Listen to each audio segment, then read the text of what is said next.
Hi, I'm John, and I was born in 1993. And I thought, hey, wouldn't it be cool if I read a book from 1993? And I thought, yes, John, that would be cool. So I did. And I got Girl Interrupted by Susanna Kaysen. Now, I thought this was going to be a more of a funny, fictitious book, but it's a memoir, and it's about psychology. So this book is a hell of a lot darker and heavier than what I was expecting, but the book's able to balance plenty of horrible, heartbreaking, along with humorous and funny, and at times uplifting.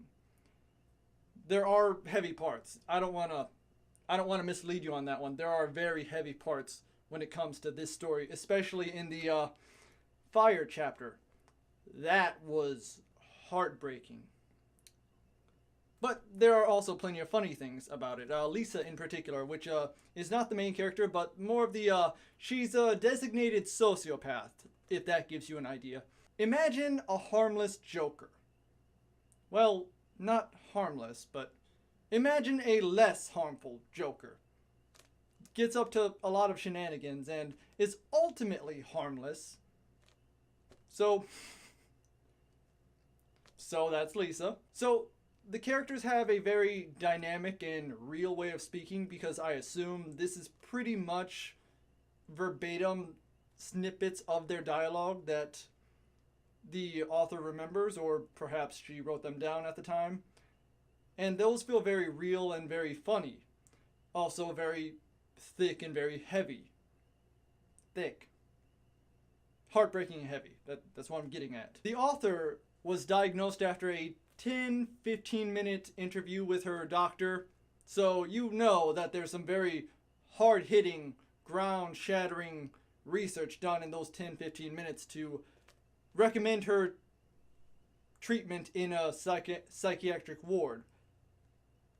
No, he diagnoses her with a borderline personality disorder in the late 60s.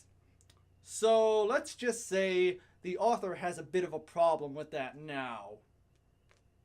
The author also mentions some potential sexism. Well, I say potential, but maybe it's more assured, considering she gets into it in the book, later in the book, how the definition or symptoms of borderline personality disorder really gravitates more towards female.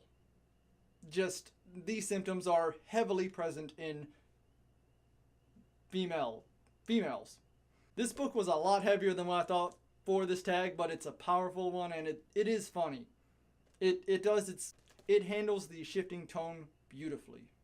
And I really can't recommend this enough. Ultimately, I'm glad I decided to do this video, because I probably never would have even heard of this book without it.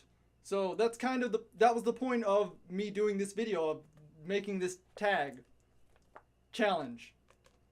Tag? Well, it's more of a challenge because you gotta read a book that you pick, right? Or is it just a tag? Whatever it is, if you feel like you want to look into what books were published when you were born, then I highly recommend it.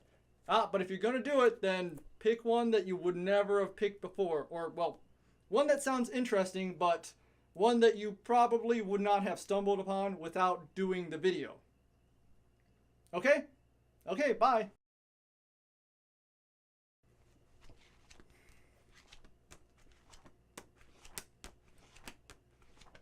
Are you trying to track the face of the diva pillow? You are. Why are you trying to track the...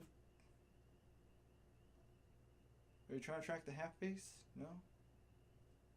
Stop trying to... Leave the diva pillow alone, camera. Stand like that. You're not going to pick up the narwhal, are you? Well, it's not a narwhal, it's a land narwhal. That joke's funny if you've read the book.